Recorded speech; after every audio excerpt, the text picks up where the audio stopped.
Hello and welcome to Stampscaping 101. We're going to try another foil card experiment. I'm calling them foil cards for lack of a better, I don't know, description. Okay, we're going to go for a little bit more contrast here with a pre-folded 5x7 card. And we have our ripped paper towel here. What I do is I try to go for some nice rounded forms there. And we're going to go with a pretty moist Brilliance Moonlight White pigment ink here.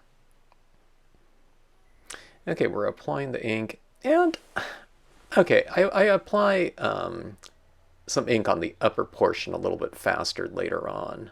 Okay, I tend to take things a little bit more slowly when I'm first doing this process right here. I do have this video sped up to 2x speed just to save you some of the pain of listening to me blabber for 1 hour.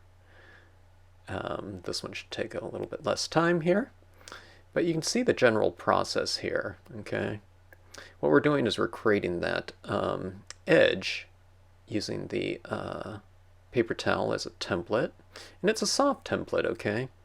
And see, what I did is I moved it, and you can keep doing that, okay? It's perfectly acceptable to do that with a soft template like this when we're going for these amorphic types of, real organic and I would say kind of moving shapes, okay? You want your clouds to kind of be in motion. That's the spirit of it, at least, okay? You don't want this kind of static look to it. I mean, static clouds with hard plastic templates, I think they look okay. But I think you can get them a little bit more organic looking and what they're more kind of in the spirit of in reality, which is vapor that's moving around and it's changing with the light, okay? So as I'm doing this with the paper towel, that to me, I mean, it looks okay, but it never looks complete to me. So just know that when you're going into it, don't lay down, one layer of ink with a template like that and say, oh my gosh, that doesn't look right. Mine never does, okay? It's this part that I'm doing right here that tends to bring it all together, okay? So you freehand it, and you're going above and below your applications of ink that you did with the template present, okay? So what I'm doing is I'm blending down, and I'm also blending above that template area. So you get more of this kind of loose, kind of glowing vapor. And see, as I do this, doesn't it look like it's, I don't know, coming together a little bit more? It looks more, I hesitate to use the word real, but I think it's more truer in spirit to what a cloud is when you do this part, okay? Now the important part here is get to know your pad and how wet it is, okay? And how much ink you're applying. It's better to go with kind of a drier application of this. They call it dry brushing when you're doing that in painting with a paintbrush. But you're doing that in the same spirit here, so kind of think of it like you're applying powder, like a dry powder to the paper. It is wet ink, but it's just very dry in terms of the amount of moisture that you have in that sponge, or not sponge, but cotton ball when you're applying it. Okay, so 100% cotton balls too. Don't go with the synthetics. Synthetics, from my experience in doing something like this, are completely worthless. I cannot get this anywhere close to it. It's almost a synthetic cotton balls, like it's almost working the opposite of what you want, because those types of materials they use, those synthetic materials, are kind of wicking moisture, so it doesn't, your cotton ball just doesn't absorb the moisture the way you want it to. And if it doesn't absorb the ink, then you can't apply it as fast. Okay, so I'm doing this cloud formation coming from above, and I'm doing this very quickly here, okay? I felt I got the feel of it. I got into the spirit of it. I don't do this all the time, so I kind of have to get the feel of it again. How fast can I apply the inks, etc. And I get used to it the more I do this. So um, apply accordingly. Okay, so again, filling in after you use the use of that template. This is the cheapest templates you'll ever get. you know, and you can make them completely different every time. Okay.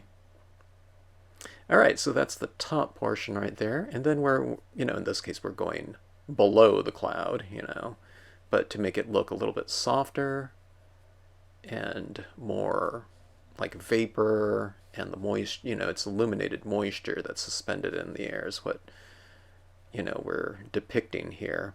And the thicker and more built up the pigment ink, the lighter it's going to be, so you have different colors of light. That being said, I wouldn't try to go for completely even applications. I think it looks better varied. Okay, and I'm doing a test here to see what that will look like in the foil. And I think it looks pretty good. It looks, there's a lot of contrast, so you get a lot of that viewable, viewable formations in that reflection.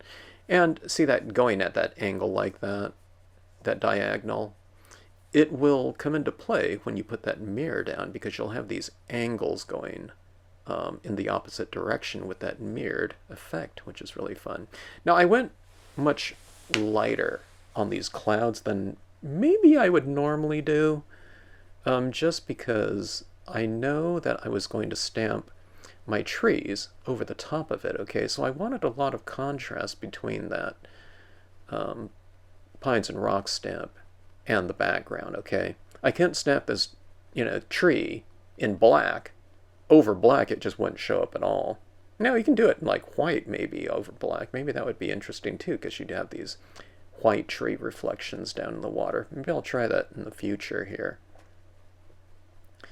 Okay, so I'm adding a little bit more white down there in anticipation of stamping that tree over the top of it, okay? The lighter it is in the background, the more contrast you can create with those trees. And you'll see one thing that I experiment with here coming up when I stamp that tree. I would normally just go with the Brilliance Black, but I tried that VersaFine Clair there because all of us that have VersaFine Clair know how dark, crisp, and rich those impressions are.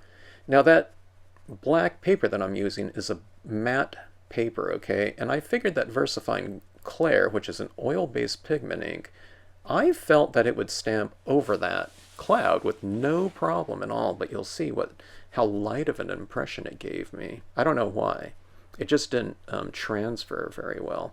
Okay, now before I do that, I'm going to hit this little opening in between the clouds with some splatter painted Dr. Martin's Bleed Proof White, which is an opaque white watercolor paint. Okay, now I'm not super loading my toothbrush here. I just kind of put it in the tip area.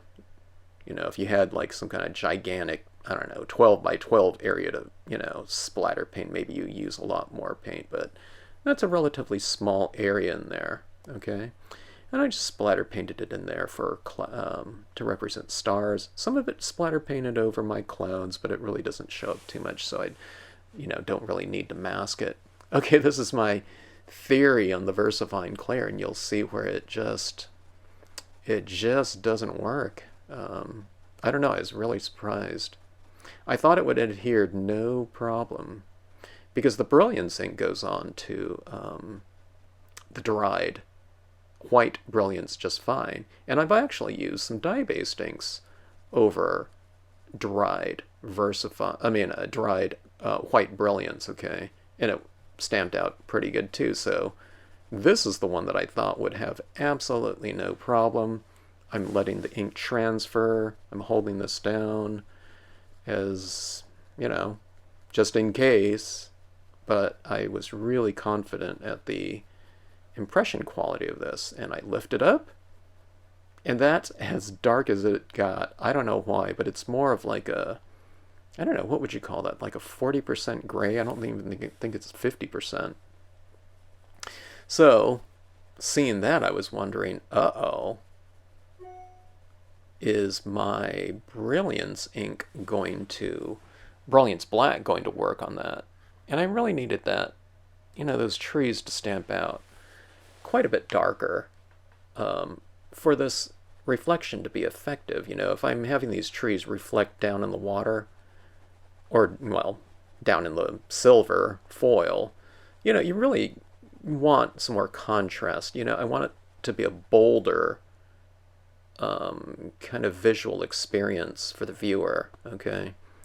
So, we're going with the Brilliance here. Let's see what Brilliance over Brilliance looks like, okay? I'm probably going to hold this down a little bit longer than the Clair, but that's not the thing that's doing it, though. I don't know, just the ability for that medium to transfer, that's really key here. And the thing about it is my Brilliance Black was less, it was drier than the Clair too, so it's not the amount of ink that I used either. Okay, so that impression came out much darker. I'm not saying, VersaFine Clair, I'm going to use that. That's going to be my go-to choice for like matte papers and things that works well with, okay? But I don't know, I guess Brilliance over Brilliance is the way to go here. I've never really, I try to stay away from recommending different types of products, okay? The product listing that I list under the videos on YouTube, those are the things that I've used, and people can make up their own mind if they like the results or not. It's just kind of a guide. But the Brilliance ink is the only ink of its kind that I know of. It's a quick drying pigment ink, and that doesn't exist outside of this. It allows me to stamp on foils, glossy cardstock, vellum, those types of materials. It really opens up a lot of possibilities for you. Now, that being said, you can use something like a StazOn here too, okay? StazOn, or those types of solvent inks, they will stamp on something like this and dry almost instantly, okay? You'll get a little bit of a darker impression, I believe, with Brilliance because it's a pigment ink. But you will have to heat set when you do that. And it's prone to being able to be wiped off, okay, because it's completely surface oriented. That being said, so you'll spray seal afterwards, okay? The Brilliance on things like vellum, you don't really have to spray seal because vellum's much more porous, okay? But you can, StazOn would be perfectly fine to use here. If you still want that white, like I used here on this piece, on the foil, then you'll still have to go with the Brilliance white, though, okay? But white and black Brilliance, they will go a long way in the capabilities of probably a lot of different media that you already have.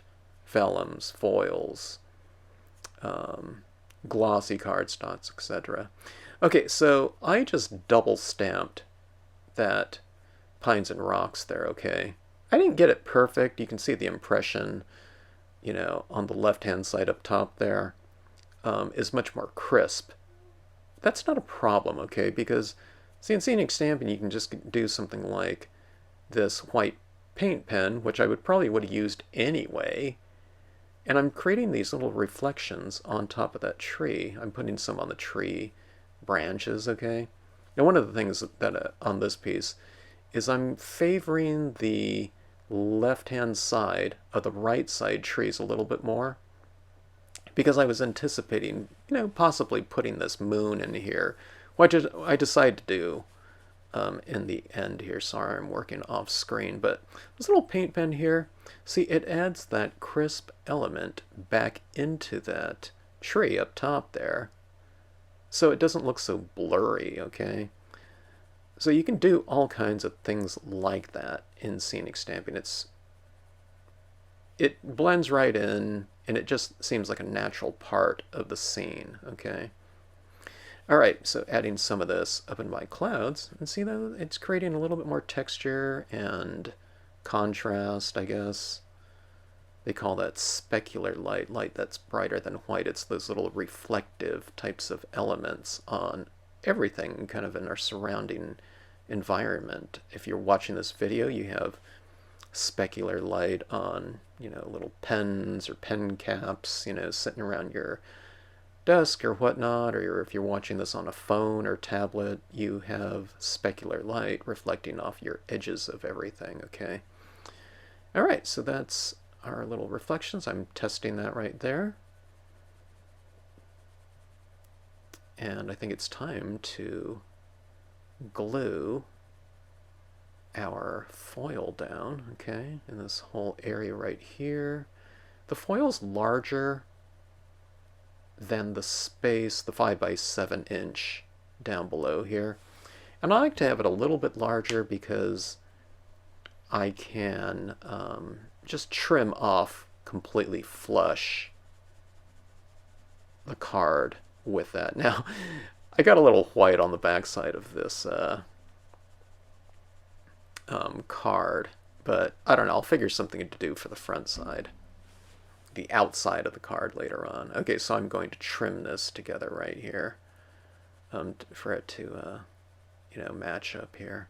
And I'm just testing for the, right now, for the reflective quality. See, I thought, oh my gosh, I wasn't watching on that side. I got my fingerprint and everything like that.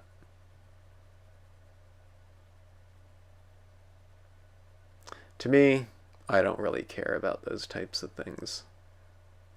I just rationalize and say, hey, if you want your recipient of your cards to know that you made these by hand, why not have some fingerprints all over it or something like that, or, some things like that on the outside.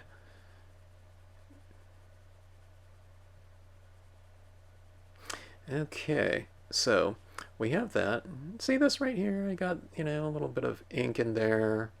That white kind of went beyond those rocks, so you can just wipe it off right there.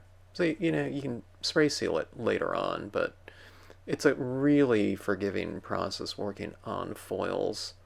That being said, sometimes you don't want it to rub off, but you could wipe it right off and just start again. It's like dry erase foil or something like. Okay, now here's a little tweak that I'm doing from my previous two foil mirror card experiments, okay? I was just stamping my trees directly onto, my trees and rocks directly onto the foil, which made the interiors of those rocks mirrored, okay? But if I want them to be a little bit more opaque, then I put that white down first, and then I'll stamp the trees over it, okay? Now, I can't remember if I use my rocks in these foreground trees or not, okay? It's a pretty simple scene here. I used two stamps, but one of the stamps I just end up stamping about 7 times, which is the pines and rocks here. But I think this is one of the more dramatic, it's practically a one stamp card here. And it's not only that, it's 5x7, so it's like a 10x7 card here. When you open this up, it becomes like a 2-page splash, they call it, It's vertical, but now see those rocks down below? They're white instead of see-through clear, okay? Now, just to make this where it's not so repetitive from, left and right, top and bottom, I'm overlapping another grouping of trees down there so it doesn't look like the same stamp that was used right above it in the background.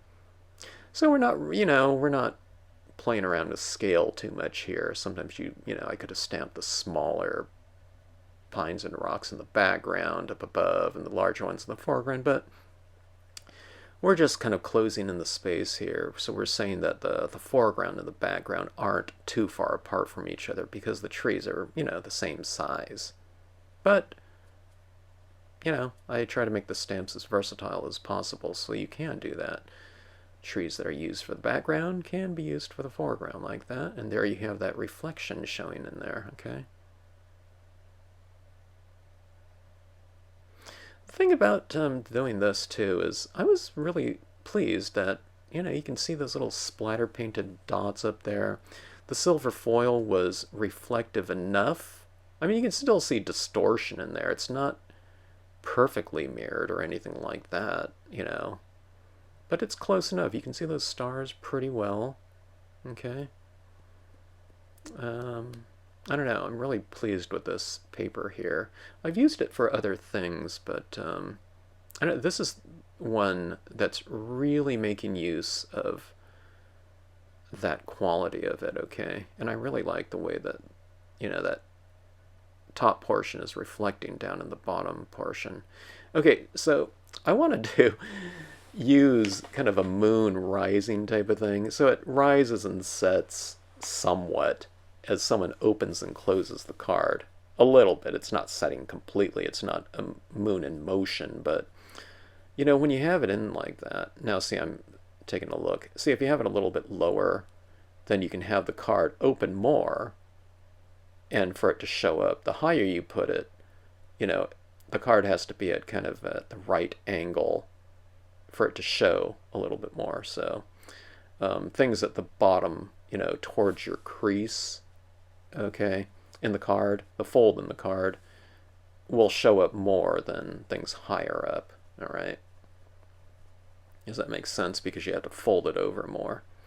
Okay, so heat setting there, and we have our mirrored surface like that. I think it looks pretty dramatic. We'll get into some colors, you know, going forward. I haven't even tried color on something like this, but I think that could be pretty interesting. All right, so we have a quote stamp here. I was thinking about going either left or right. And the reason why I'm doing that is because I plan on having that moon, you know, kind of somewhat, it's not dead center or anything like that, but I want this quote stamp to be out of the way because the big feature of this type of card are the things that are reflecting down in the surface, on the surface, okay?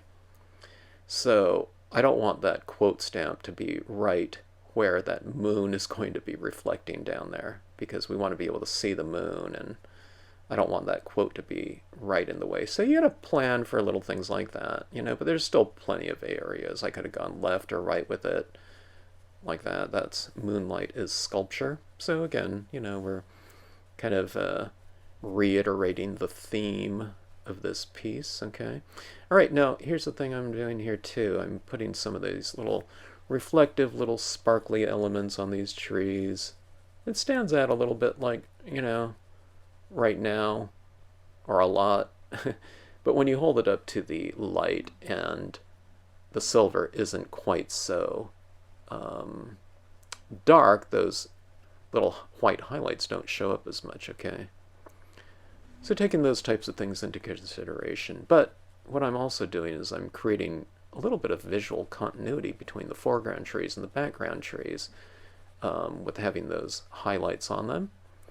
And it's also continuity between the stars in there and the foreground because they're all little white dots. Okay, so this is, I decided to use these crystals too because when you think of kind of visual continuity, having those silver stars in there really relate to the silver of the, you know, the silver foil cardstock here, okay? All right, so deciding where I want to put that moon, setting it right now. Okay, I mean, I think it looked fine, higher up or lower. Okay, now I'm applying some of my glue. I'm putting a pretty big glob because I plan to go pretty large with my crystals, which I found out later that I probably didn't need to do. But I wanted to make this process right here nice and quick. So I wasn't being careful. This glue is really thick, so, oh, there I am right there, blabbing away. I look like an alien. Oh my god. Okay, so adding that away. When you add like stars like this, try to keep it, go a little bit. I think it looks more natural if you group things. Everyone's natural tendency when using the white paint pen or doing things like these crystals are to space them. I don't know, it's usually like a quarter inch perfectly spaced out from one another. I don't know, do that, but then have a couple that are kind of close to each other too. Okay, I'm using my jewel picker, which I need to wash off because it's all dusty right now. You just need to clean it off with some water. And inevitably I get some adhesive on it sometimes and it needs to be cleaned off here, but the jewel picker works wonders for me. Okay, I'm just flipping my all of my crystals over right here, ready to go. It's a pretty big one. I go with a couple different sizes of the crystals right here. But see how they're real sparkly? Even kind of the shade, you know, they kind of sparkle. So again, it's kind of a needle and thread. It's creating these connections between the different areas of your scene. I don't add any of those down in the water because I really don't need to, because they're picking up the reflections of them in the sky. Normally, you know, when you're doing a scene on a white piece of paper, you know, I'm adding those elements down below, but it's kind of neat because you get two cards for the, you know, effort of one almost in a scene like this, just because everything is just being reflected down there. So, you know, you're kind of creating a double page spread by doing a half page. Okay, now here, I'm trying to show the glowing aspect of it. Oh, now see when I flip off the light. Now, you know, when I was there in person, I could see, you know, the lake in there and everything like that. But, you know, I just can't do it with this, I don't know, the format. Okay, so I have a little bit of a light going on in the background. So you can kind of see it glowing a little bit. In person it was glowing more. But the thing is, my camera is kind of compensating for the lack of light by making everything a lot lighter, so it was really hard to capture that aspect of it. But kind of having that moon in there glowing and kind of rising and falling as I open and close the card was kind of interesting. And I really like the look of that white text in there because it seems to hover or float. Okay, now see, I just charged up that moon with the glow in the dark, and you can see it's kind of that greenish tinge in there. But I think it looks really cool down in the water. Okay, so anyways, these are pretty quick cards. Well, this one's a large card, and I did all that work in the clouds back there, but that was the thing that took the most amount of time, and that lower section, right section, took the most, but that upper section was fairly relatively fast, so I don't know, pretty fun and dynamic way to use your foil if you have it. A lot of people have it on hand, and I'd really recommend trying it out, and I don't know, checking out what you can do with it. It's just a really fun thing to open and see it, even as the creator, but your recipients, I think, will have a lot of fun seeing it as well. Okay, thanks for watching.